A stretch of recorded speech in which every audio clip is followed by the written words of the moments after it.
Hi, welcome to the Vision Business Community. I'm Dan, and I'm very excited to have Scott Tulloch of Farmer Joe.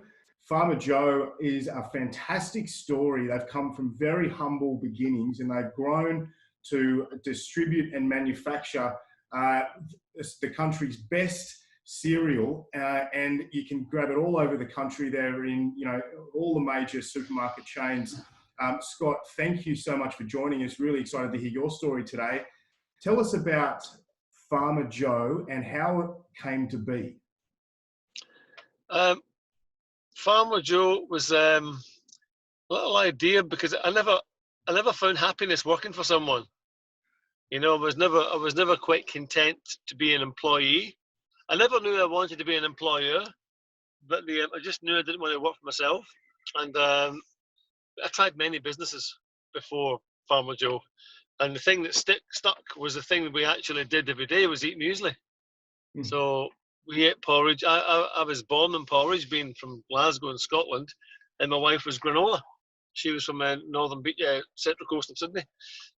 So we just, after a lot of toing and froing, we decided Farmer Joe was going to be the way. And what we wanted to do was we wanted to make muesli as exciting as coffee. So at the stage when we started 10 years ago, the big European brands of Lavazza and Illy and Segafredo and fucking whatever they were all getting pushed away. And there was this new wave of Toby's Estate, Single Origin, Campos Coffee. There was all these really fun, desirable brands.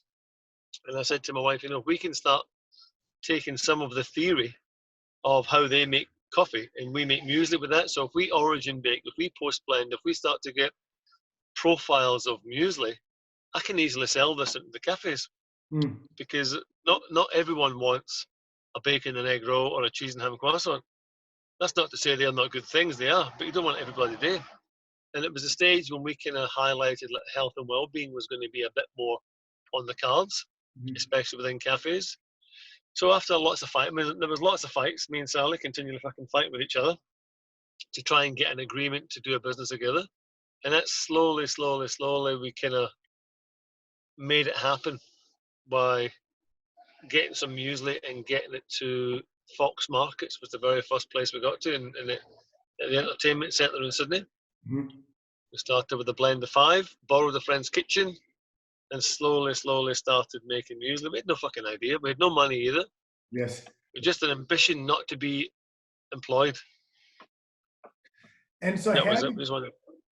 So did you target the consumer market first, or did you target the wholesale market first? Because I should point out as well, my business partner Daniel Kogan, I believe, was one of your very first wholesale customers. Back in the days when you were hand delivering the wholesale orders yourself, he used to own Deviate over in Clovelly, and he ran into you at the Fine Food Show last year and wanted me to give you a quick hi as well. But did you look at targeting, you said you started in the markets at Fox. Did you target the consumer market, or how did you transition into wholesale? The ambition was always to do wholesale, but because we weren't really sure how it would happen, we said, let's just make some, because we had to get a level of confidence in ourselves that this stuff would sell. So we managed to get a little stall at the Wednesday and the Saturday markets at Fox Studios, and that started selling. And then from there, people asked, could you wholesale it? That's when we started supplying Qantas from that market. That's when we met Neil Perry and his people.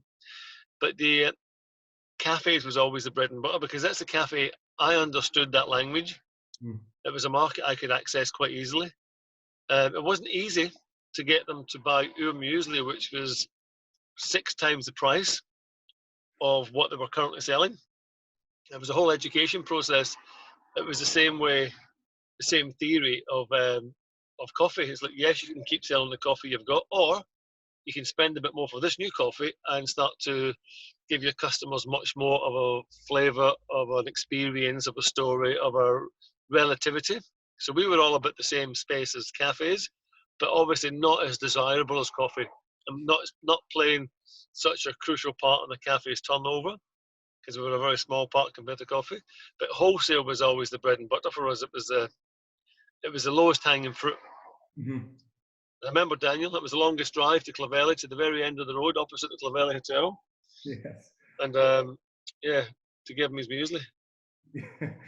So you're up in northern New South Wales. I can see folks. Scott's actually had to hop in his car to drive into town so he could get reception for this interview. And you're in beautiful Bangalow there, Scott. So how have you moved from Surrey Hills into a larger facility in northern New South Wales? And tell us about that journey and some of the key lessons you learned along the way. Well, when we so we started in Surrey Hills in a little 35 square metre kind of cafe shop. And then from there we moved to a factory in Mascot. And that was about 320 square metres, just on Baxter Road, right next to the airport. But we needed more space. And we always said to ourselves, when we get to a certain size, let's not be in the city, because we don't have to be in the city. And we looked at many places. We looked at Barrow, Berry, Hunter Valley, Orange, Mudgee. But when we went to those places, I always said to Sally, it says, I hope this doesn't sound disrespectful, but if we see Devonshire tea or a Blue Rins, it's not for us. We cannot take your business to an area where Devonshire tea is frequented and all the grandmas come for a coffee. That's not the market for us. Mm. So we never kind of settled in some of those places. And then just by chance, I hired a camper van and took my two eldest girls camping to Byron. And I came up and I thought, wow, what a beautiful place. People were friendly. There was a lot of food here. So it was a regional town, but very, very, the old people were youthful. Mm. No one up here is a retiree. They're all still living life at the bloody 21. Mm. And then we found this food hub. So we actually found this food hub. We couldn't find a spot in Byron Bay itself because it's limited.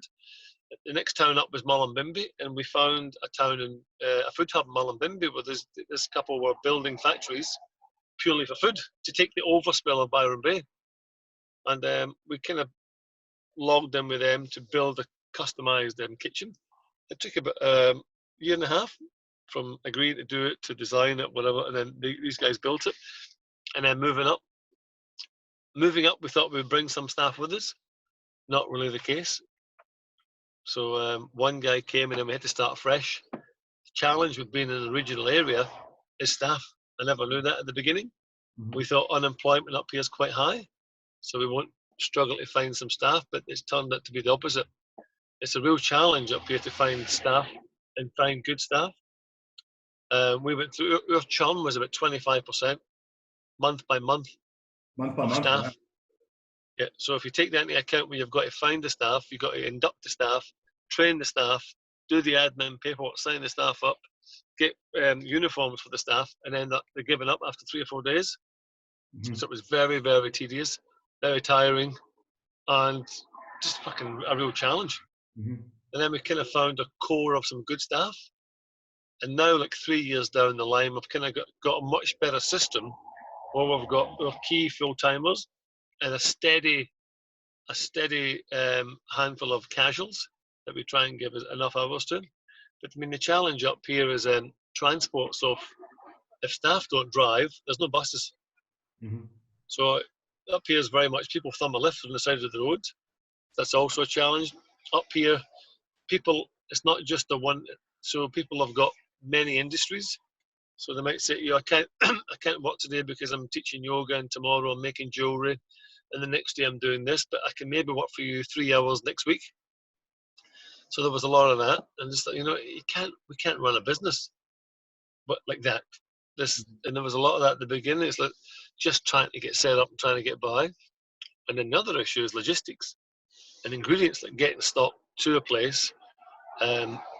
Those times when you run a kitchen or whatever and you run out of something, if you're at Mascot, there's a good chance you can go and get something within an hour and you're up again. Whereas up here, that can't happen.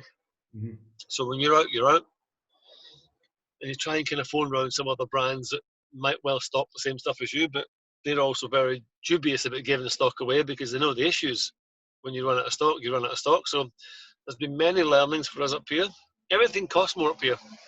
Right. Even like moving from natural gas, which you get in the cities, up here it's all LPG gas. So example, I think we were paying maybe 25 example, 25 cents a litre, whatever it is, in Sydney. Up here it's 75. So simple costs are much more, and it's challenging to run manufacturing in a regional area that doesn't have a strong or solid workforce. It's also limited to the levels of professionalism. Like in the city, you'll find people who came from factory to factory to factory. Whereas for us, we haven't found it. We found a few like that, but mostly basically teaching people from scratch some of the principles. So you've got to be kind of regimented with some of the policies. And we operate under an SQF system, so it's quite detailed, a lot of documentation, a lot of admin, and that's challenging in itself. Could you just explain quickly for our viewers what the SQF is? So SQF, I don't know what the terminology means, but to explain it how I think is, when we started, we just started selling muesli.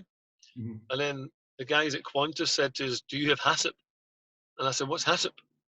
And he says, it's another food accreditation. It means Health Australia accredit. It's basically the entry level of food accreditation, which allows you then to supply retailers.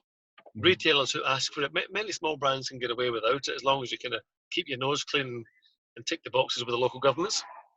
But for us then to go above that level and start to supply like your Costco's or your Woolworths or whatever, they ask for a higher level. So the highest level of food standard Australia is an SQF. And then there's BRC, which is the British Retail Council, but they kind of work on the same scenarios. It means basically you've got to have a full-time employee filling in documents, documenting everything. So it's everything about how you run. So example, the thing that changes from say HACCP to SQF is all staff have to wear white uniforms. When you got the hairnets, you got the beards, that sort of stuff.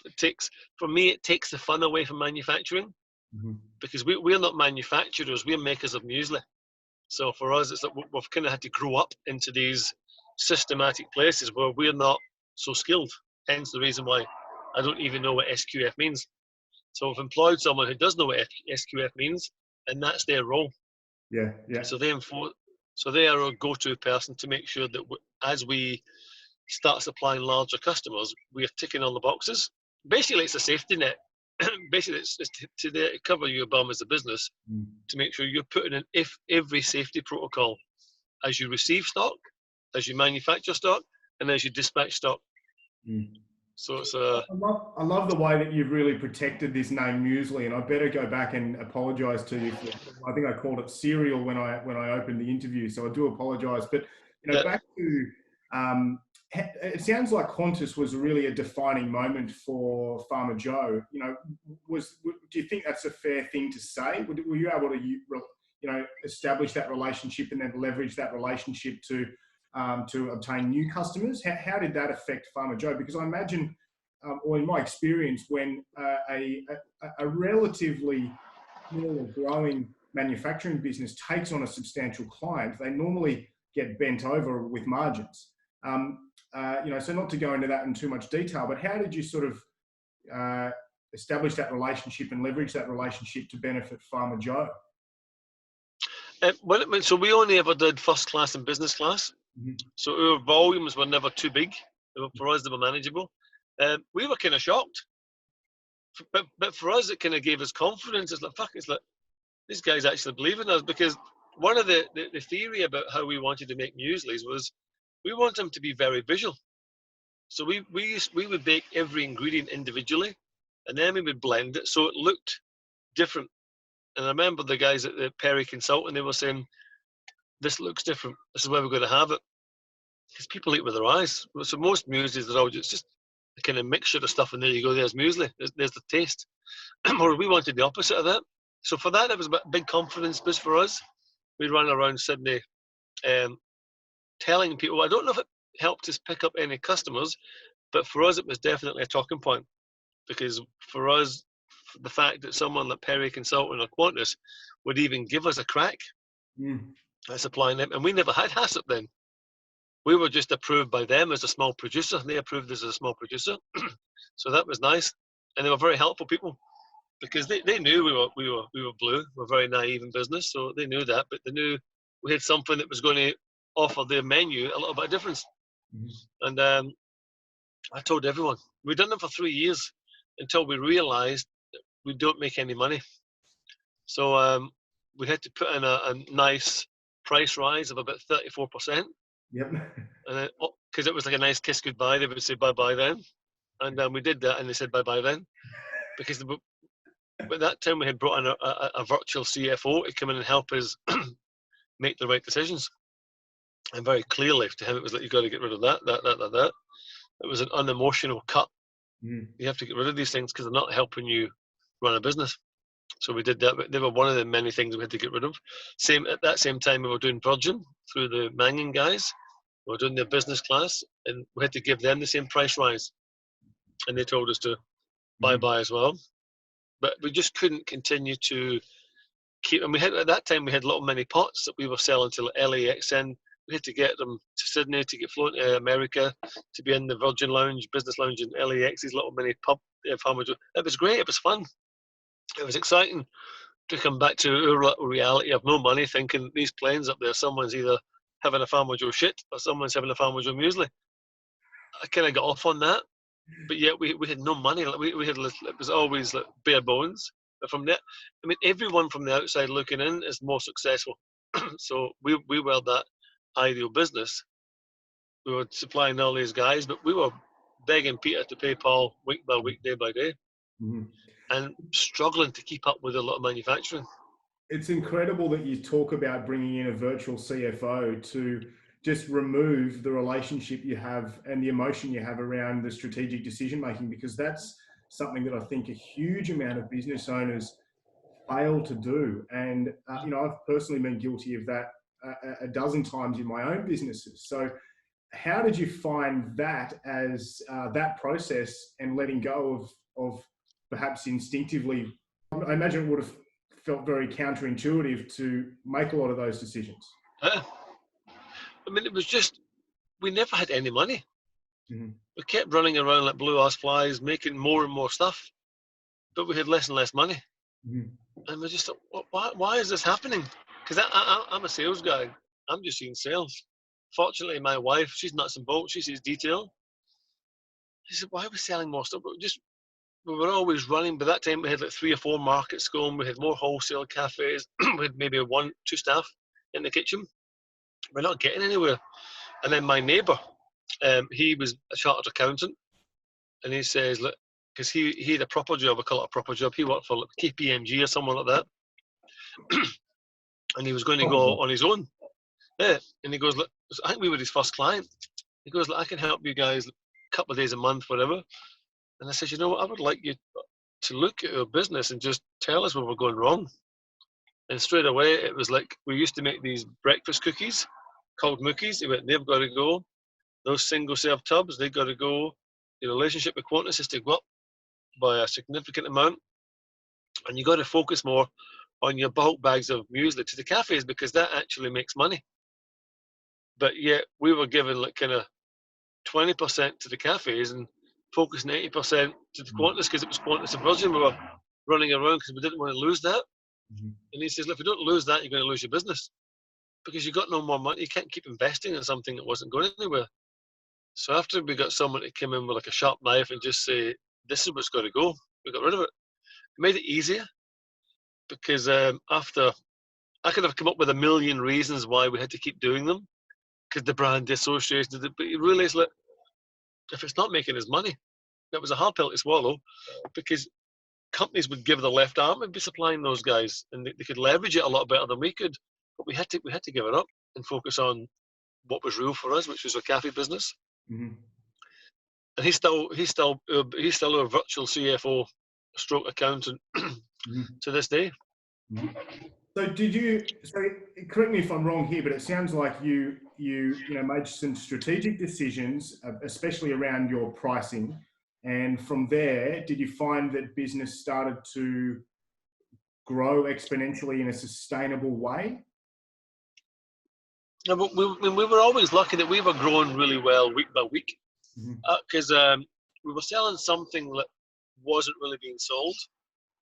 So like when a big company goes to sell something, They sell a whole range of desirable products, and then they'll say, "Oh yeah, by the way, we've got a muesli here," and it'll be some shitty bag that's been scraped off the floor. Whereas we would go in and we would just sell muesli.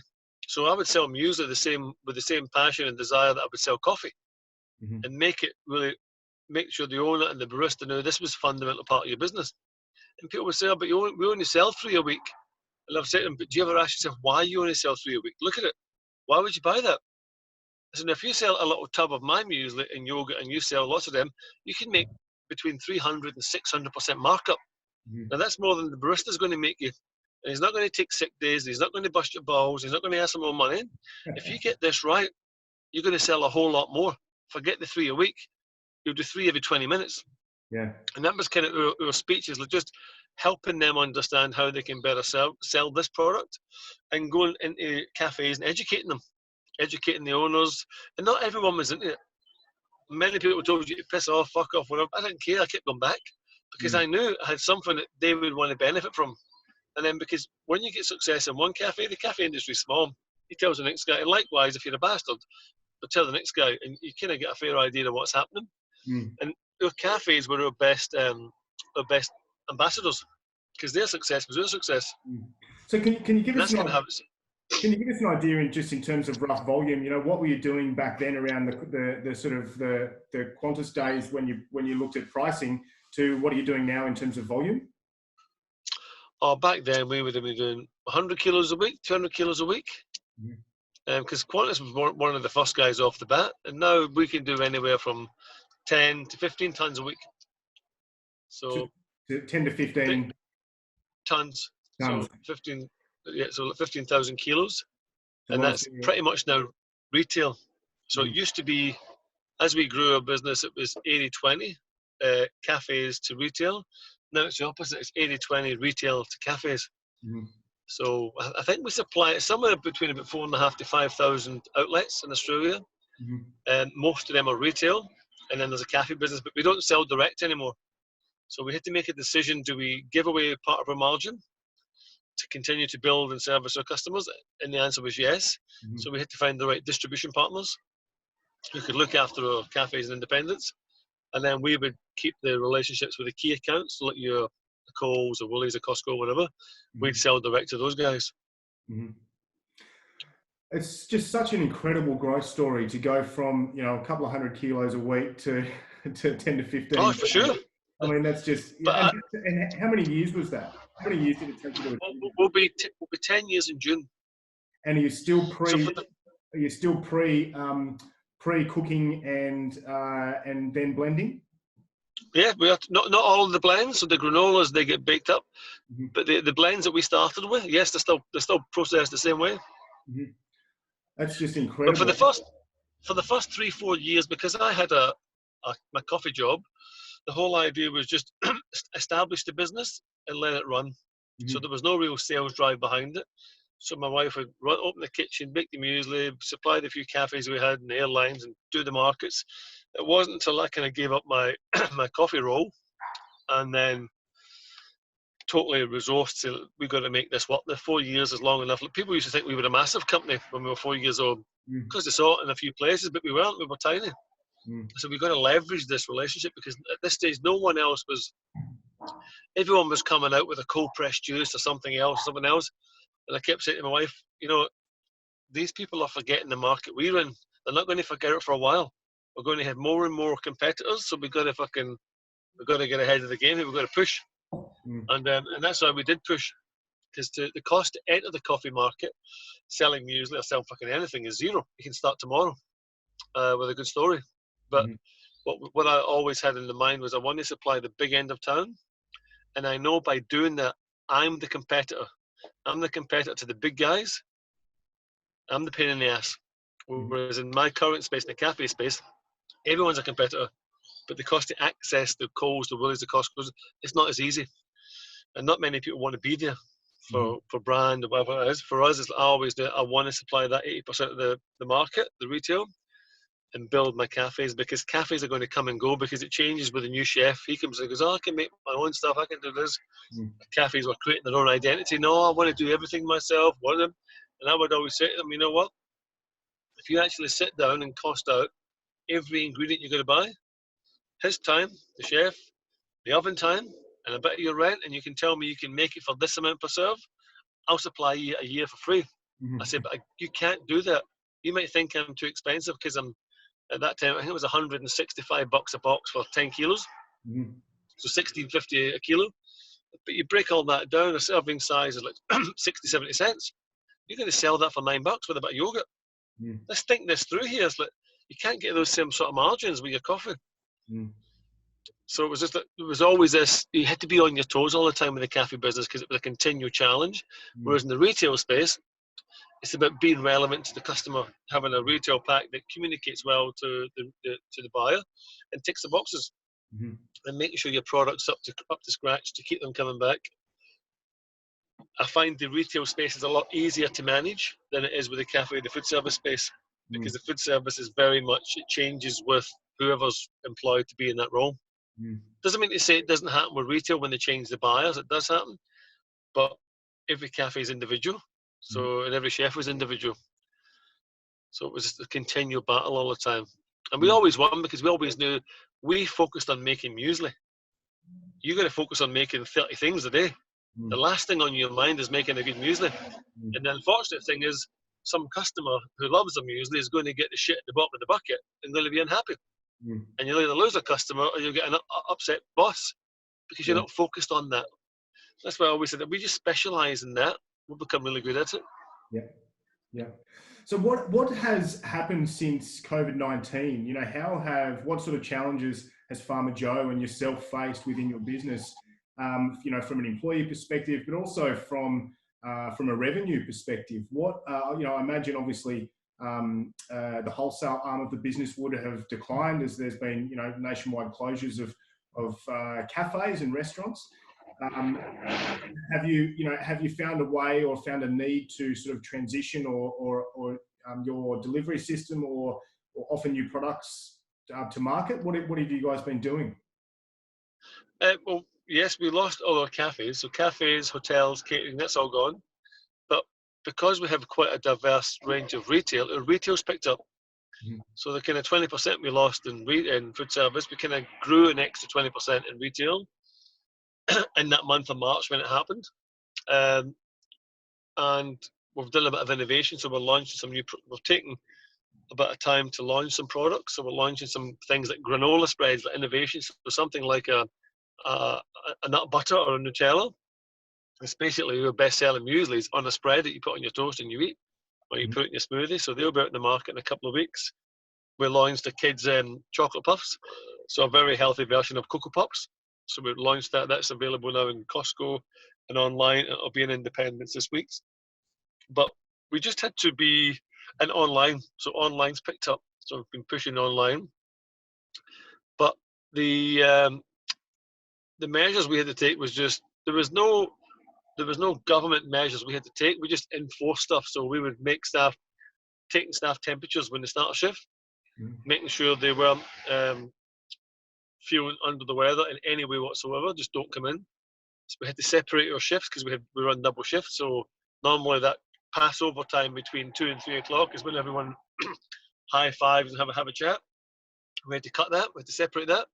So the staff A never got to see staff B at work anyway, because the cause of the risk. And we brought in a sanitation guy who just like cleaned everything. So everything in the common areas. So door handles, pens, keyboards, computers, the seat of your seat, everything that doesn't get cleaned on a day-to-day basis. I brought in, so he's in there 2 hours every day. And I remember the first day I came in, I said to the guys, I said, fuck, it smells like a hospital has farted in the office. It was that smell. You know, that bleachy chemical clean smell? Yeah. That's what it smelled like in the common spaces. So that was not for the kitchen spaces, just for loading docks. And then everything that comes in, any pallet came in, we sprayed everything. Any parcel from Ozpost, they got sprayed. Everything got sprayed. And it's just because we took that initiative upon ourselves. It wasn't no one in the government. So we had to do our own research. We had to Google, how long does this fucking virus last for? 72 hours on stainless steel, 24 hours on cardboard. So we just put in our own measures just to do the best we can to be safe. But every cloud has a silver lining. It's my belief. And I hope after this Corona thing, out of this, we would have launched some new products, which will deliver us a good bit of growth and hopefully a bit of online sales. Yeah. And hopefully it would have made people. Just in terms of your online sales, are you, when did you launch your online sales? And we're talking about, just simply through your website, farmerjoe.com.au, was it farmerjoe.com rather? .au. farmerjoe.com.au. So when did you launch Yeah. the online sales from your website? That's always been there. Okay. It's always been there, maybe since that website was up, maybe 5 years, but we've never pushed it. And every month it would do $5,000, $5,000, just without even trying it. So now we've kind of got someone doing stuff with their website. She's got it up to 25 grand. Mm-hmm. So that's full margin product. So where this goes, I got no idea. But if she can get me 100 grand a month, that's 100 grand a month at full margin. Mm. And that's why if we launch other products. Do you handle the logistics from your website yourself, or do you have a third party? Yeah. Yeah. No, because we've got quite a big loading dock, so we still do that ourselves and dispatch. Yeah. And is your production space? How many hours a week are you in production? Are you in production a standard work week, or do you go 6 till 9, 6 till 9 Monday to Friday. Okay. I made the mistake of running a Sunday once. I won't do that again. Fucking hell. Yeah. That wasn't fun. It adds another dimension, doesn't it? Jesus. Oh. Really posh. That's really posh muesli. Yeah, that's right. And have you ever had a crack at export? Yeah, we do. So we do 7. We do Japan, we do Korea, we do Taiwan, we do Hong Kong, Singapore, we do all of the UAE. I've got a big order waiting to go to them, but we can't send it at the minute. Mm-hmm. We're just waiting for that to be approved. And then what else we got? We do NZ Mm-hmm. and Tasmania. Okay. How long have you been exporting for? Export for us started pretty much when we started, because we were doing little bits into China through these Dowgos and all that sort of stuff. But we've been doing like some big stuff with like Costco for the past few years, like Korea, Taiwan, Japan.